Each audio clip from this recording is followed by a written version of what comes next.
Well, hello again, VOTOMS fans, which there really aren't too many of us, but hopefully these videos will change that. It's been a while since I've done a Robonimo 5 Pro Studio VOTOMS. This time it's the Roundmover. It's a Scopedog with a jetpack, basically. So you notice the packaging, it looks like an ammo can. I think that's pretty neat. Yeah, even the little lock mechanism there, and the handle up top, the hinge on this side. But then what's cool is the back. You can actually see the toy. There's actually an orthographic drawing here, and that's full size. So basically there's 104 millimeters tall and 106 millimeters wide. So it's almost like a cube. So that's kind of nice. There's a jetpack. Alright, anyways. Here's some legalese here. The creators, give those guys some credit there. Alright, let's I hope everything's in here. I think this is a used product.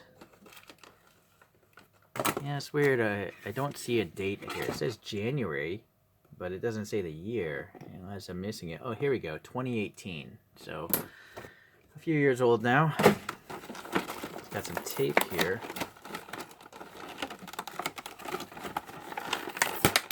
Tape there.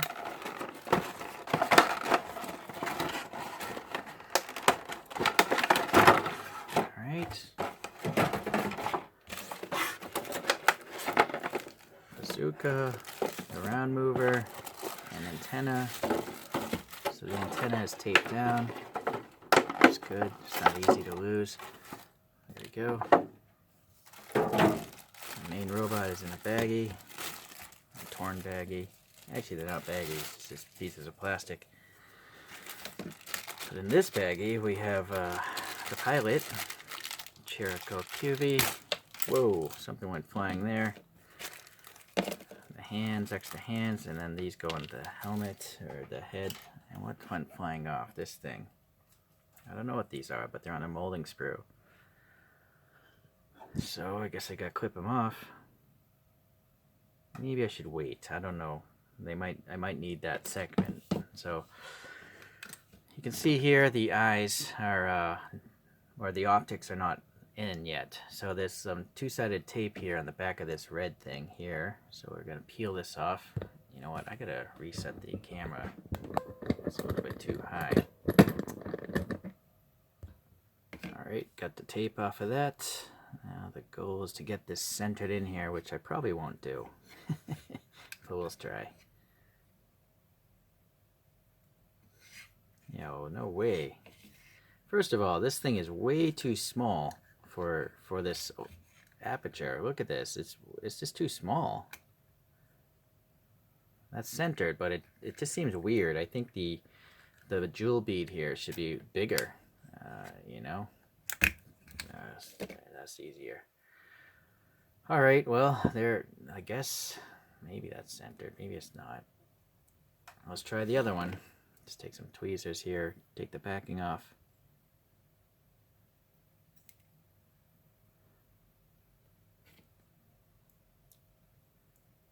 Again, it's not really as big, but I feel like I centered that one a little bit better.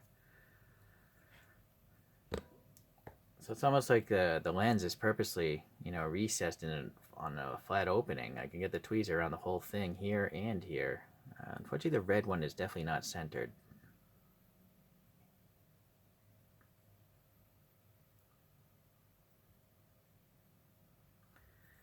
Alright, I guess that's good enough. It would probably make sense if you actually painted that black before you put in the beads. It might be better. It wouldn't look so weird, I think. So while we're here, these optics can spin, and you can see there's molded details behind them as well, so that's cool. And then the optics slide in this slot, and that is why you have this weirdly shaped piece of plastic, is to cover up that gap. It's been a while since I've done this, so I can't remember if it goes upwards or downwards. There should be instructions, but they are not in the package, so whoever owned this before seems to have lost those. I think it's supposed to go like this. So you have, maybe not. Let me try it again this way.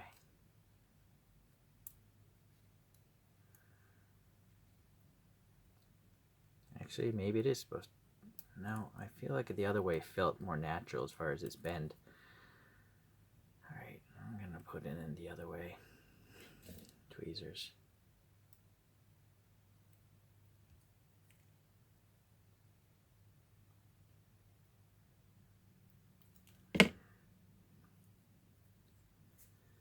Perhaps if I center that, it'll be easier to center this.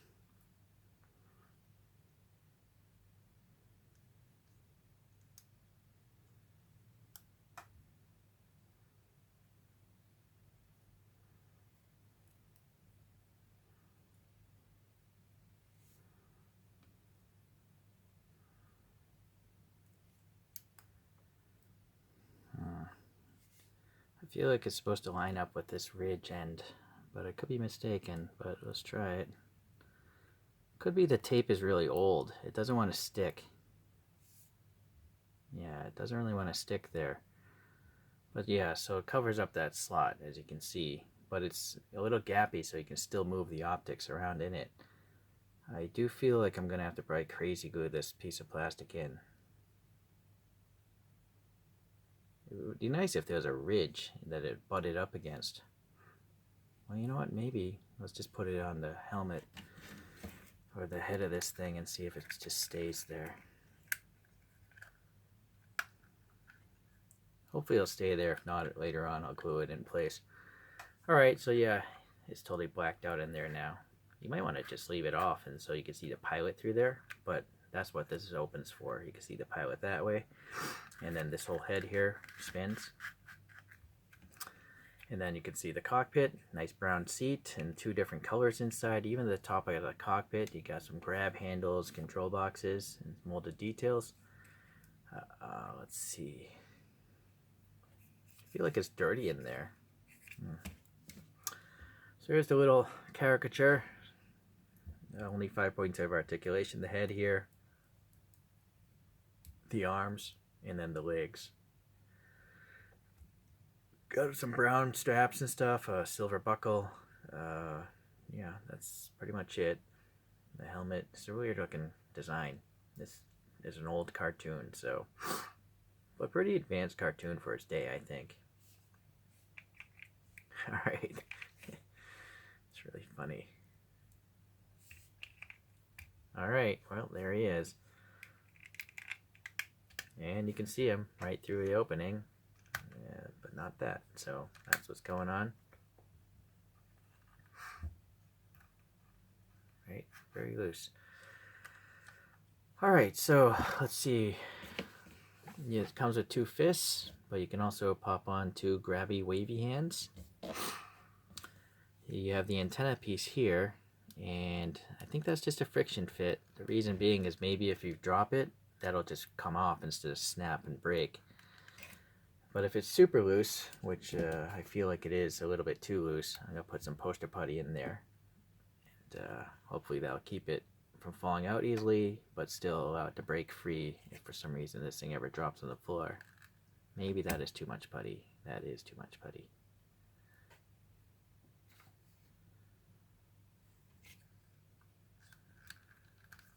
Alright, so that's it, and it moves with the visor. So articulation wise, we have this ball peg going into the shoulder, so you get a little butterfly action, a little up down action, and then obviously rotating. The shoulder armor is on a separate piece, and this is like PVC, soft vinyl plastic, I guess. And then you can see the hinge here for the shoulder itself, right? And then the top of the bicep here will rotate. Then there's a hinge for the elbow, and yep, a tiny punch mechanism here. All right, this is on a hinge as well, this little armor plate. So pretty good for something so deformed and cartoony. Let's just pop on that wavy hand just to see what it looks like. So ball peg there, and the hand is that soft PVC again, so that's very good. Nice tight fit, it'll hold its pose. Very good. Alright, so the other side is pretty much the same. seams. Now the torso, you got a rotating action here, and then all these armor flaps are hinged, so these can come up. I'm not sure why they have this piece of gray plastic, but they do.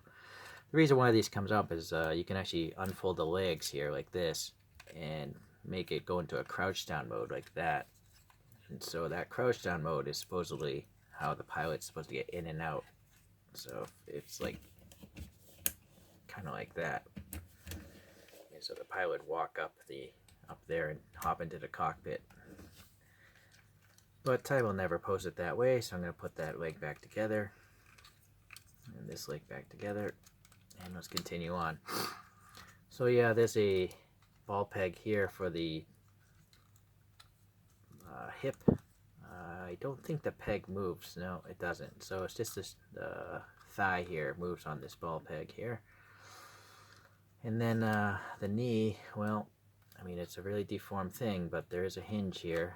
Let me see if I can actually get it to bend a little bit. There you go. A little bit of a bend. Not much, though, before it collides with itself. And then the foot here has like a hinge, and on the end of it, there's a ball peg for the foot. So that hinge there, and then you can see, there we go. The foot can get a little rocker, a little front back, and a little lot of rotation. So that armor plate will move out of the way. And there's one on the front as well that's hinged. You'll notice this kneecap is a little bit asymmetric. This one has a hose, but it looks like it was bent. I don't know, it doesn't look right. I feel like the previous owner may have bent that. Alright, on the bottom there's this is supposed to be a drive wheel. It's just a piece of paint. I mean, it's just part of the foot, but it's painted, so it's not a real wheel. This spike thing you can see here is painted silver, and that actually does come down. A pivoting spike. What else? We got some 3 magazines, ammo mags, and I don't know if this comes off. I feel like it does, yep. So if you want to run it without, but I see no reason to do that. Alright, so there are the hinges for the canopy. And then you have these hooks for the backpack, which is called the Roundmover. I would have just called it a jetpack myself. And here it is. So we have it sky blue, it's a little stained, then gray, and then silver for the thrusters. Yeah, it's okay, I guess. I mean, it's a deformed figure, so it looks very cartoony.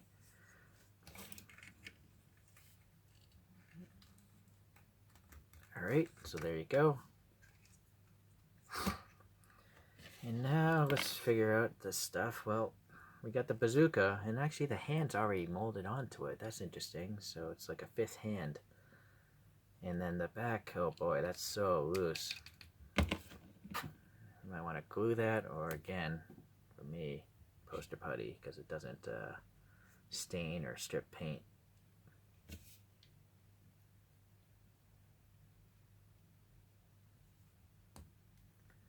And again, a little bit too much poster putty.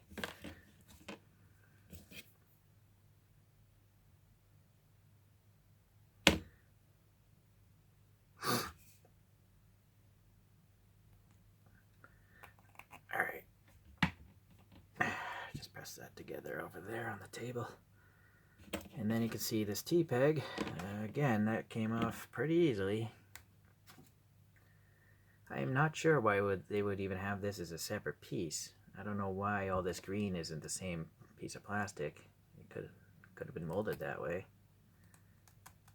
Alright, well anyways. So this doesn't articulate.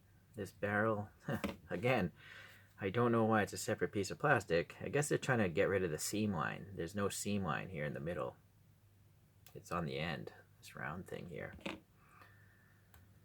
I suppose you could paint them 3 different colors, but I'm not going to bother.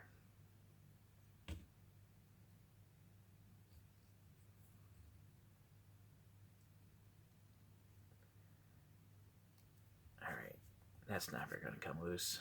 A little too much putty, so you can take this big thing and it'll suck out or grab onto that extra. Yeah, there you go. Alright, so nice depth and stuff. That might be why they molded this separately in front. Well, I don't know. It's strange, but that goes pretty far in there. The back, though, is really weak. I'm not sure why they wouldn't mold this deeper, right? Why wouldn't that be deeper so it looks like an opening? You know, the exhaust would come out of that, right? From the rockets or whatnot. This is very plain looking. A little paint would really spruce up that reticle. Alright. So we gotta definitely take a look at this, carrying this bazooka.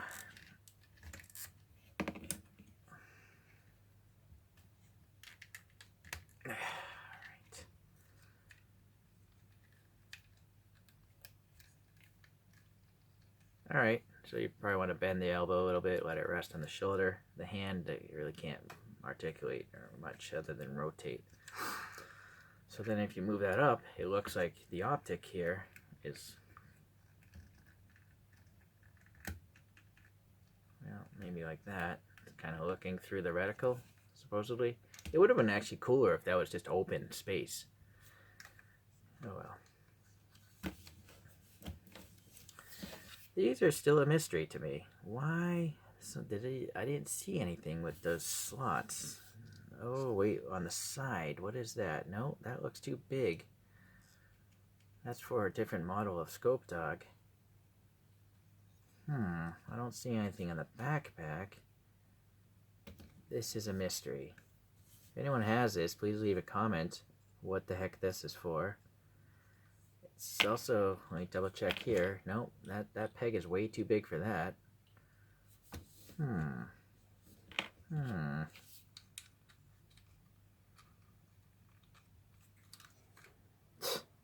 Beats me. Very strange. Very strange. Put them in a box somewhere with the hands. So it's like a few other Scopedogs. This is what it's supposed to look like, more proportional to the actual cartoon show. This is a 1/48 scale Actic gear made by Takara Tomy Tech.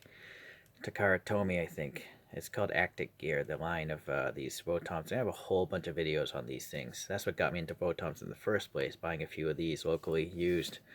This is a special anniversary edition one, so it has all these tampo prints of all these markings and stuff. I didn't do any of these prints. That's just the way it came, and it was definitely, I think, really cool. There's a whole lot of articulation going on in this little guy. All these parts. It'll do the crouch down mode as well. Alright, so that's a 1/48. And then I'll just do more Robonimos. So this one was new, I believe, because it came with the instructions, I think, and the decal sheet. So I decaled this up, and I'll have to take some of the extra decals from these other Robonimos, because this thing is looking a bit plain without the decals. So that's just a normal Scopedog, I think.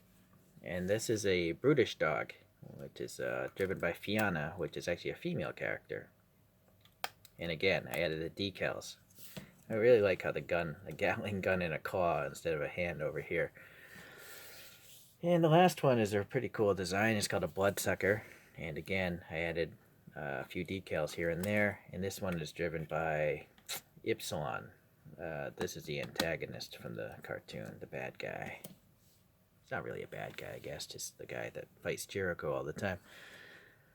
Okay, so I know there's a few other Robonimos, and I guess I'll get around to getting them if they can get them for a good price. And hopefully I'll get them with instructions and decals. But yeah, for now, this is where we stand for Robonimos. And if you want to look up these, they've all been reviewed previously in the past. So let's let this guy go for a spin on its own.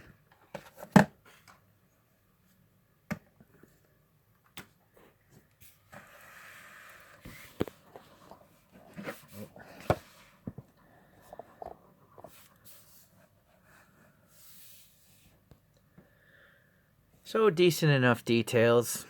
I mean, that could be better considering how big they are. I'm just used to seeing like the little converged figures, and now Gashapon Senshis. Senshis are really tiny Gundam figures, or even the 1/400 scale Gundam figures have really good details. But this one does have an opening cockpit.